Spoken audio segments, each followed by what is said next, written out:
Hey, this is gonna be my review of the third episode of part three of the Chilling Adventures of Sabrina. It's chapter 23, so all the threes, and the episode is called Heavy is the Crown. So some random thoughts on this one. First of all, we don't get any fright. We don't get, as in the band Fright, Harvey's like sort of cheesy floppy head sort of side project. So we don't get the performance of a cover and Sabrina walking in and hey gang, we've got a mission. So that was a letdown. I wanted it to become a regular thing every episode. Maybe they'll do it again next episode. But what we do get, which is pretty cool, is in the first scene when Harvey and Roz are together watching a film. Harvey has a shirt on called Fright with Fright on. So somehow he's already managed to manufacture a shirt which promotes his own band. Good work, Harvey. Good work.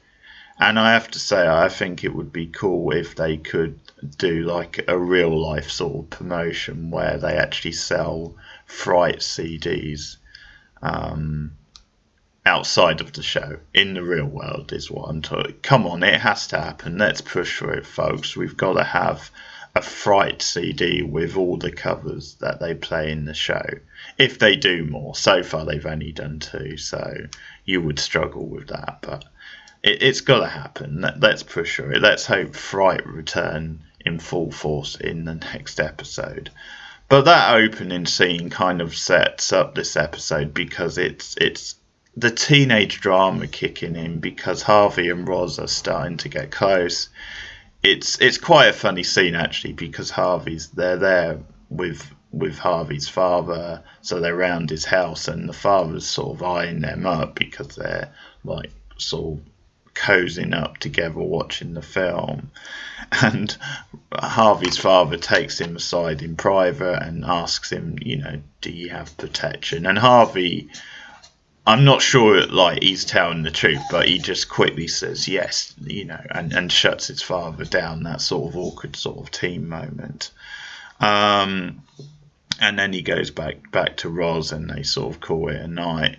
But they're obviously talking about meeting for the carnival. This is the big kind of thing the episode is building to, this evil carnival, which was set up at the end of the last episode. So the gang plan to all meet for that. Nick's obviously back now and they've got Lucifer out of him. But yeah, this episode wasn't as good as the first two just because the kind of teen soap opera type moments, which are the weakest bit of the show, they start kicking in and taking over. So Harvey's nervous because he thinks Roz wants to go to the next level, and then there's this whole thing in the high school later because Roz, through her cheerleading, has started hanging out with a different crowd, the kind of quote unquote cool kids. And there's this weird sort of scene where Harvey just feels left out, which is fine, but it's the next beat when they sort of leave and Roz, because they asked Roz, we're going to the carnival later, do you want to come with us? And Roz replies, well, we're going with friends, or I'm going with friends already, but I'll see you guys later. And Harvey takes offence to that. It's like, he's like, what do you mean? Why did you say you're going with friends? Aren't we just more than that? And it's like, literally, they're going with friends because they're going with Sabrina and Theo and Nick. So they are friends. They're going in a group of friends. That's clearly what Roz meant. And Harvey, the drama queen, has to get all sort of hysterical about it. It's like, take a chill pill, Harvey.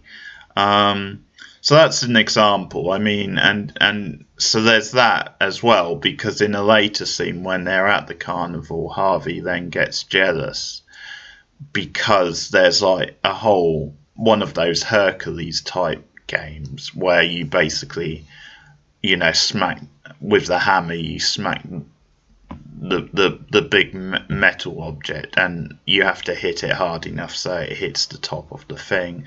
And Harvey doesn't do it, and then this Jock character who's in the other group, he does it, and he sort of kind of like puts it in Harvey's face. He's already got a girlfriend, like one of the other cheerleaders, but Harvey, you can see, start to get insecure, which is, I mean, you wouldn't put it past this show maybe to make it a bit of a thing where Roz does have an attraction to the other guy, but there's certainly no hint of that in the scene so far. So Harvey definitely reading too much into this. And you also have the stuff with Theo. So him and Harvey have a chat, or her and Harvey / yeah, okay. And Theo, meanwhile, is drawn to this new character of Robin. And this again is Theo's sort of inexperience with sort of thing, wants to ask him to the carnival. So obviously Harvey encourages Theo to do that. And again, with this being Sabrina, I think you sense that maybe this Robin character, who has only just been introduced, is maybe going to be too squeaky clean.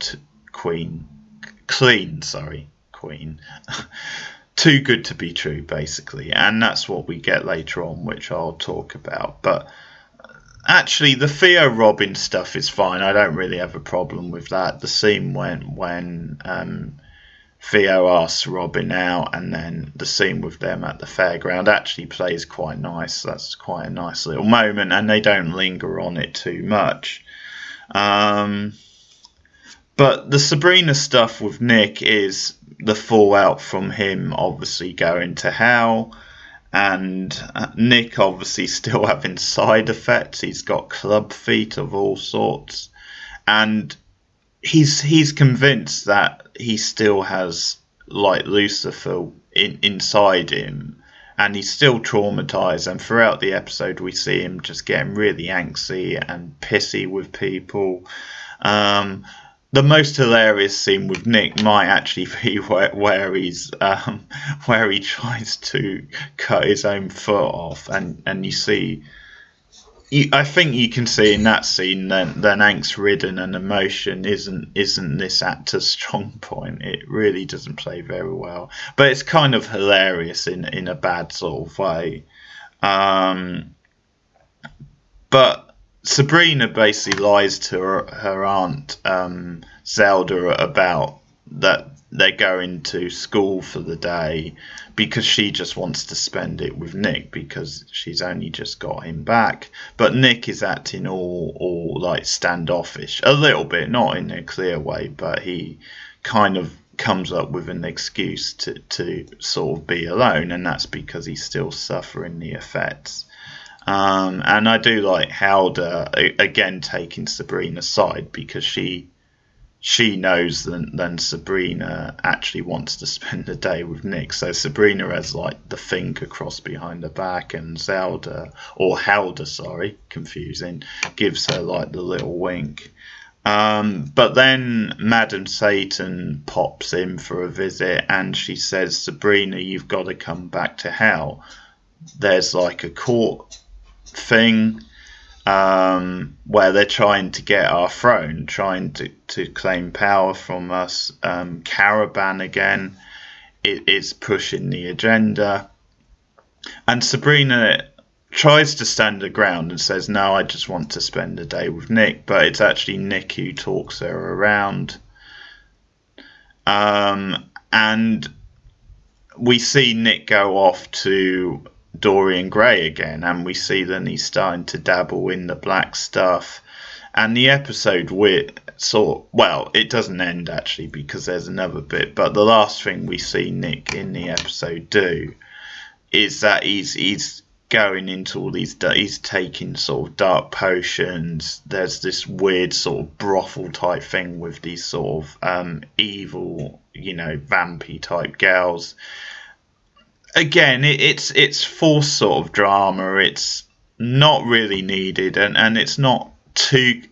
I think it just feels rushed because Nick has only just come back from hell. They've only just got Lucifer out of him.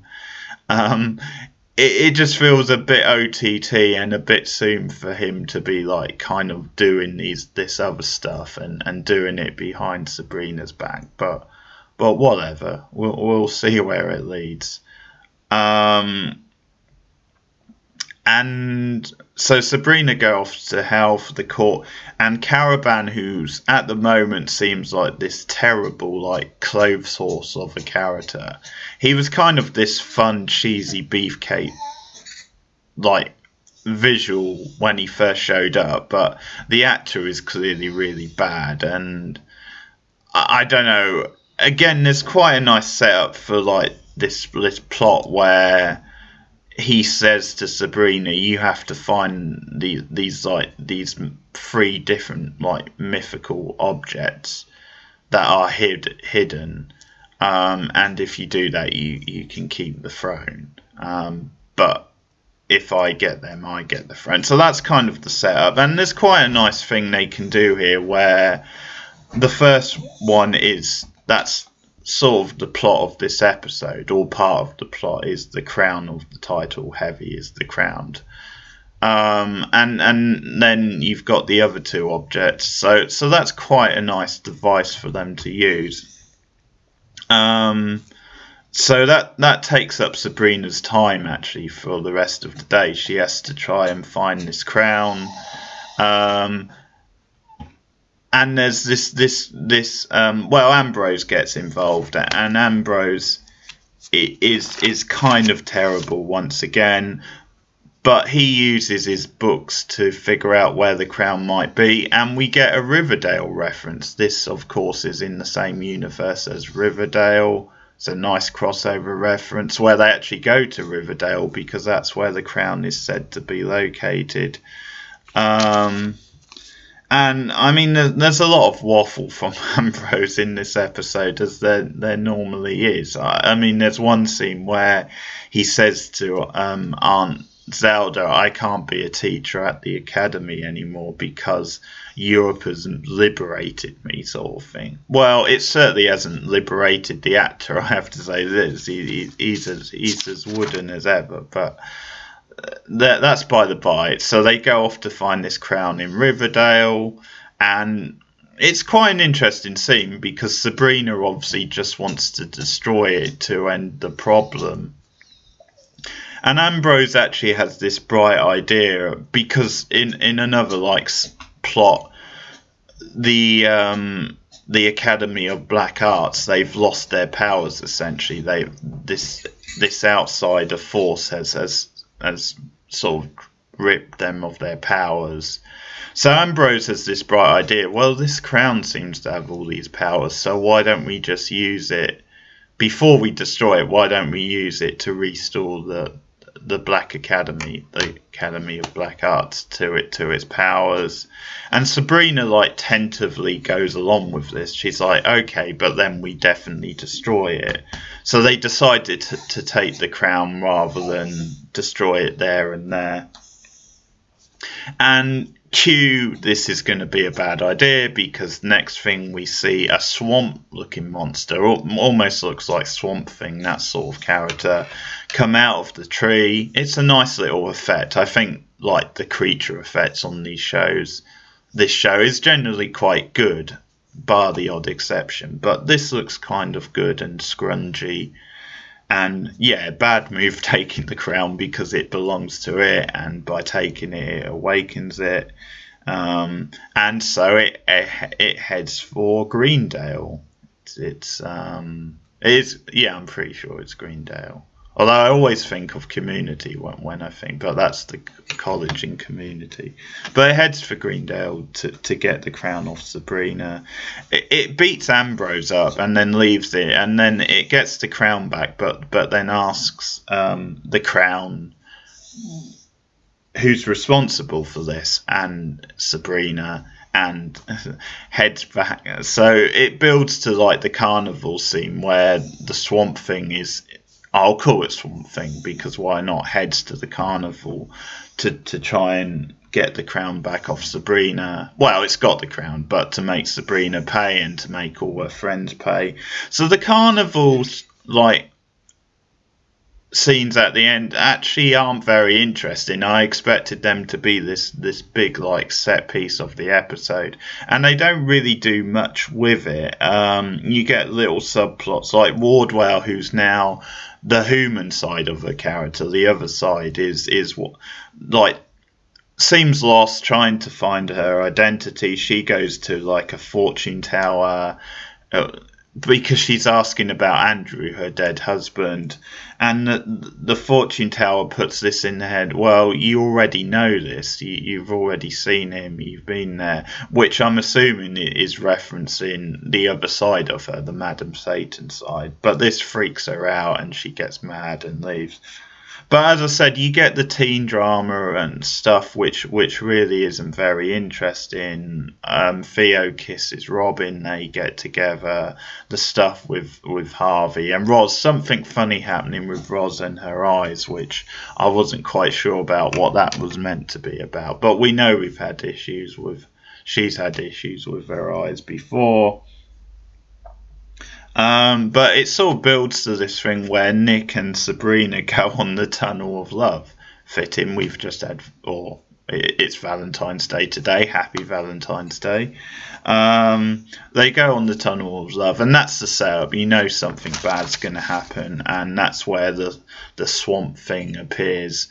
It's nicely shot actually because you just see them go in and then you don't actually see them inside it. So you just hear the reaction to the Swamp Thing and they come flying out. He comes out after them. It's a nice little like scene. And I think maybe the funniest line of the episode is that Sabrina is, because people are obviously freaking out running around, and Sabrina's like, it's part of the show, but run anyway, which I sort of love. But yeah, we get this fight between them and Swamp Thing, and then Caravan shows up to rub it in their face, sort of mocks them. Sabrina's like, help us, and he's like, oh no, and he ends up taking the crown. So while this thing is going on, the crown is free. Caliban claims the crown and takes it back to the kingdom. So he essentially wins part one of that. And Ambrose shows up and finally defeats the Swamp Thing, and that's a nice gooey effect moment because he like bursts through it and all the goo goes on Nick and Sabrina. So as I said, there's distance between Nick and Sabrina. Nick is dabbling in all this dark shit. And Caravan has the crown, but that's part one. There's still two more, so it's almost like best 2 out of 3 if you like. So Sabrina has the task of winning 2 straight, basically finding the other 2 objects, which you sort of think she might, although you never know, they might throw a swerve in there somehow. But that's the episode, except then we do get a twist at the end, and I have to say one of the best things about this show is the twist they throw in.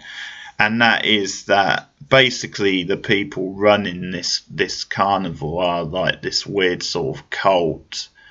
And so they've all been the individuals, so like the fortune teller who saw Wardwell and these different characters, they've all been doing it for a purpose. And the purpose is that they're preying on the innocent. It's like a blood sort of sacrifice. And so the surprising one, or maybe not so surprising, I mean, I had a sense there was something going on with him, but I probably didn't think this, is Robin's part of this cult. So because Theo's a virgin, he's targeted Theo. So that's kind of a nice little twist. And I did like the ending. It's kind of goofy because you get one of them, they've got this old man and they're doing like a blood sacrifice with him, and you get this weird sort of chant, which is kind of funny. But there you have it. Nice way to end the episode. I didn't enjoy it as much as the previous 2. But solid stuff again. Very watchable as always. That is Chilling Adventures episode 3. Oh, actually, a couple more things which I did enjoy. Probably the funniest thing might have been actually Aunt Helda and her romance novel where she changes her surname from Spellman to Stillman, and her excuse is that she's using the novel to distract the students, obviously having lost their powers. So you get this funny scene of her reading stuff, and obviously Zelda figures it out and is kind of pissed at her. But it's just a funny little beat, and Lucy Davis is brilliant. And also she ends up getting engaged. Howder in the episode, the nerdy doctor character proposes at the fairgrounds. So that's another thing, and that's nice because she's likable and stuff. And he does look a lot like Taika Waititi, I think, the Doctor, but they get proposed, she agrees to his proposal. So there you have it. Solid stuff again. That's episode 3 of part 3 of Sabrina. I'll be back with more soon. Let me know your thoughts in the comments below, and I'll see you guys again soon. Goodbye.